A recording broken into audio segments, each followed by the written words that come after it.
¿Qué tal, amigas, amigos? Gracias por estar en Sin embargo al aire y gracias por sus likes, gracias por compartir las ligas, muchísimas gracias por su preferencia.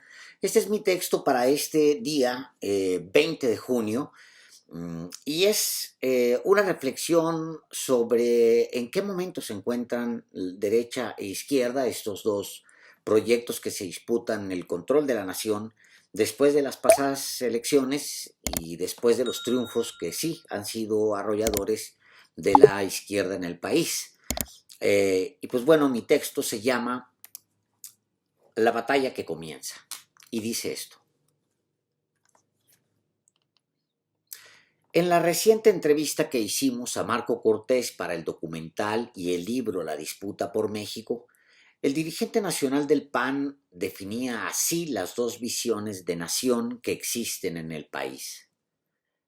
La de los mexicanos, decía, que todos los días nos esforzamos por dejar un México mejor y aquellos que simplemente esperan que papá gobierno les resuelva todo y que tristemente lo único que termina ocurriendo es que empieza a empeorar cada vez más la situación en la que vivimos y en la que viven.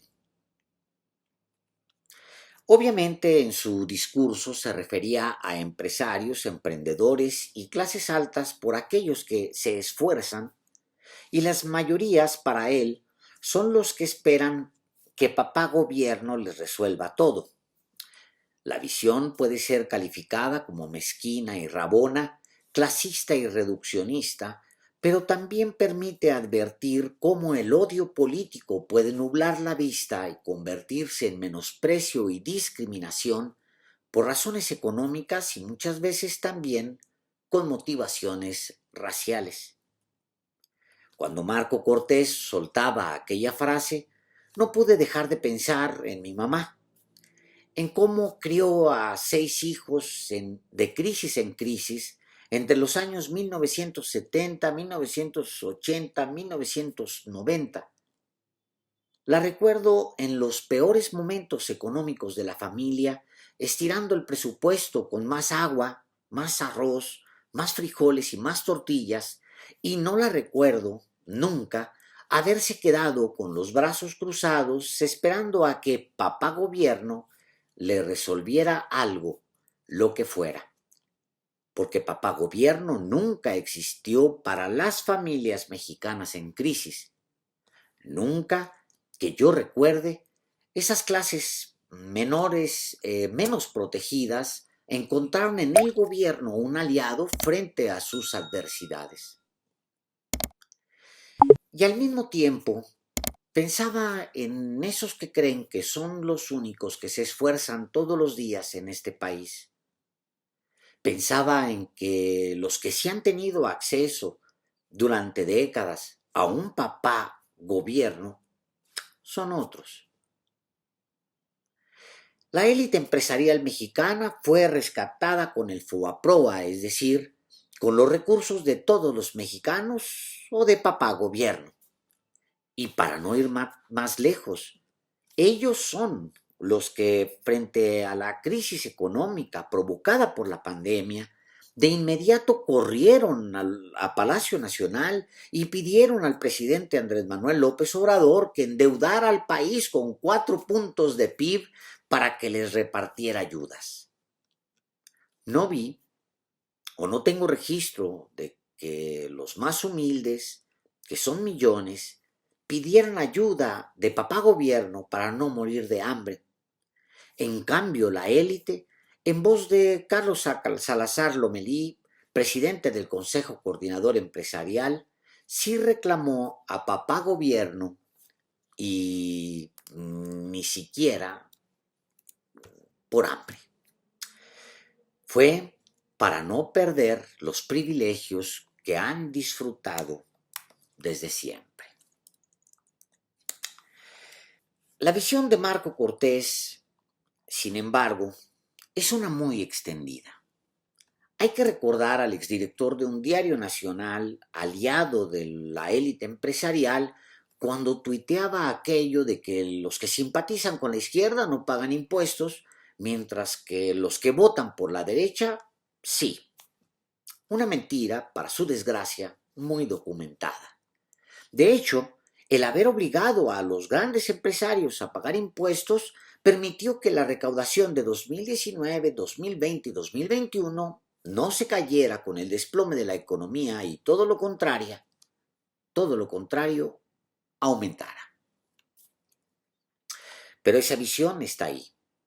Voltean hacia abajo a los que menos tienen y los ven con menosprecio como una carga, a pesar de que es esa mano de obra la que los hace fuertes, a pesar de que son los votos de esas mayorías a las que aborrecen los que les permitieron controlar este país hasta 2018.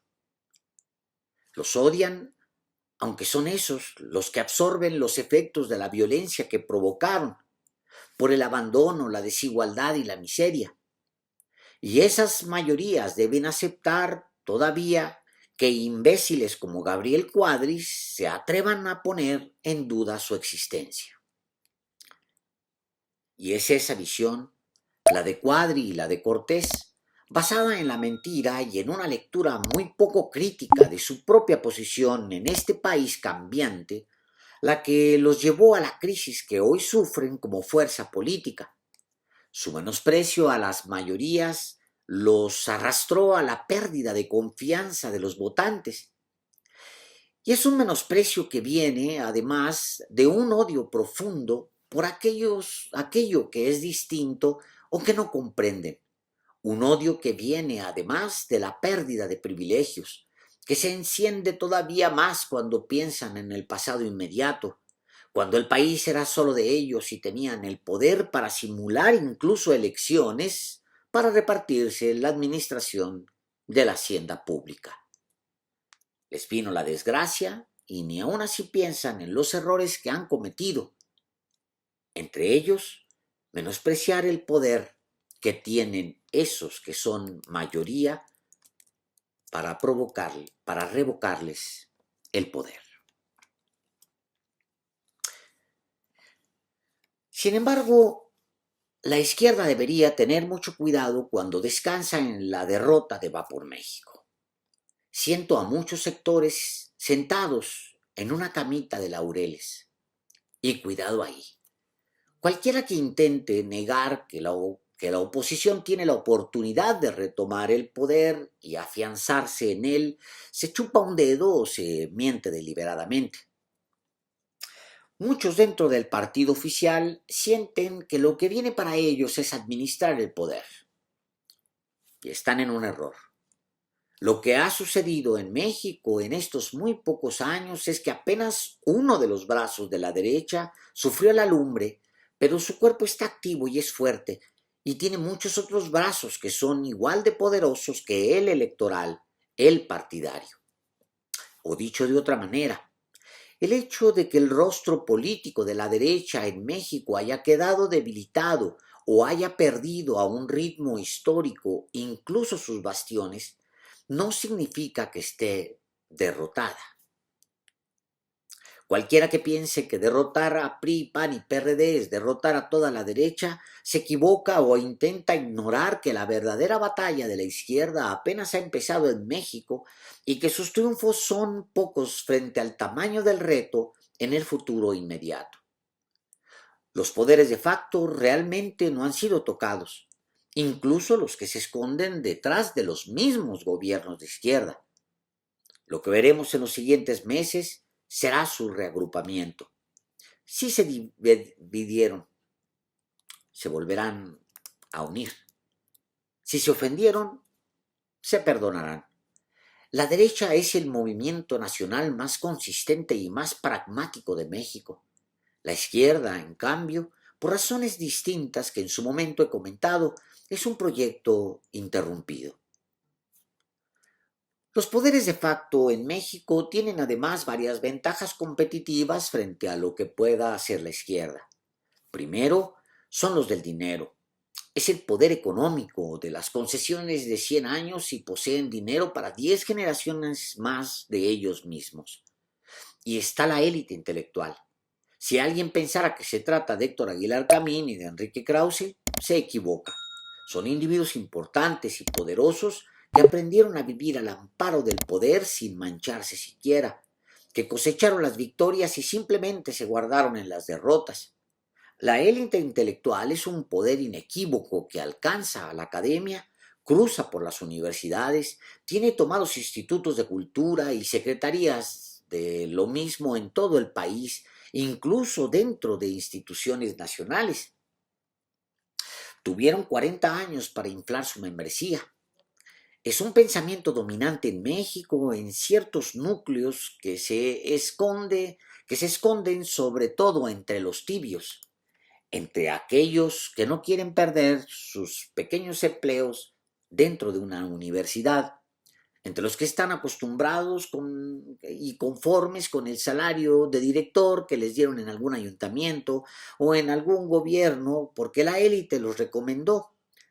Ahí hay un brazo que se regodea con el conformismo y aprovecha el amplio centro ideológico creado por la derecha para dar de comer a un grupo amplio que va por todo el país.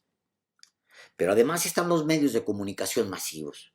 Televisa y TV Azteca se han guardado en este gobierno porque tienen tradición de agachones y porque les dan dinero, presupuestos publicitarios, aunque sea menos de lo que estaban acostumbrados. Pero revivirán. El resto de los medios, si sobreviven a su propia crisis, que se acentuó con la llegada del López Obradorismo, se incorporarán en una batalla por la retoma del poder. Es decir, otro brazo que está ahí y que no debe ser ignorado. En los grandes medios están los mismos rostros de opinadores y de periodistas que había en 2017. Son los mismos comentadores de televisión o de radio. Es más, sobreviven los mismos programas de radio o de tele que había antes del triunfo del López Obradorismo. Y sus empresas están enojadas. Quieren, a como dé lugar, la revancha. Querrán hacer que la izquierda pague por los años difíciles del López Obradorismo, ya que el fundador del movimiento, Andrés Manuel, no estará para enfrentarlos. Y así pues, el poder económico, los intelectuales y académicos, los medios masivos de comunicación y la élite empresarial que odia al presidente están, sí, lastimados. De todas las adicciones, quizá la peor es la del dinero. Se entiende, pero no están acabados y van a patalear. Son como las moscas que dibujaba Mariano Azuela en aquella novela en la que narra cómo ciertos segmentos de un país que parecen retractarse, volar hacia otro lado del cuarto, volverán. Pero nadie se equivoque. Aunque parezcan espantadas, esas moscas volverán. Ciertamente hay una generación de políticos muy abollada y casi impresentable. Enrique de la Madrid, por ejemplo, publicaba una foto de una reunión que sostuvo con exgobernadores del PRI y del PRD. Y aunque nadie lo crea, la mostraba con un cierto orgullo. En esa foto había individuos acusados de corrupción en el menor de los casos, pero incluso había otros señalados por homicidio, por ordenar el ataque en contra de campesinos, como es el caso de Rubén Moreira. A De la Madrid le parecía un gran momento ese encuentro con los personajes peor evaluados de México. Como digo, quizá no se dan cuenta hasta dónde el deseo de cambio y hasta dónde el rechazo justamente a esas figuras. Y eso es lo que digo sobre una generación de políticos que quizá ya no aprenda esa generación a que se le dijo no porque es completamente insensible a lo que piensan las mayorías. Es cierto que hay una generación de políticos que ha sido rechazada, pero otras generaciones del PRI, del PAN y del PRD se reconstruyen con el impulso de los otros brazos poderosos de la derecha. Y se reconstruyen porque su deseo y su proyecto, todo lo que los mueve a despertarse por la mañana y lo que piensan antes de irse a dormir, es volver al poder. Ciertamente el oficialismo puede sentirse con razón que ha ganado enormes porciones de terreno. Son victorias nada menospreciables, pero son menores frente al verdadero reto: contener a los poderes de facto. Ahí siguen, agazapados, y en cualquier momento pueden dar el zarpazo. Muchísimas gracias.